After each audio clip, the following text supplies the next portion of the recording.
Hello everyone, it's Michelle Artizzoni here with another video tutorial for you.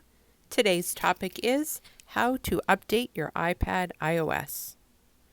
First, let's begin by tapping on the Settings app on your Teacher iPad. Once in Settings and before going further, please be sure you're connected to Wi-Fi and also have enough battery charge to perform the update. Look down the left-hand column and tap on General. Next, shift your eyes to the right side of the screen and tap on Software Update. Here you will see that there is an update ready to be downloaded and installed.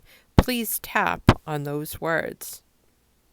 Your iPad will begin the downloading process, and once it is available, you will be prompted to install that update.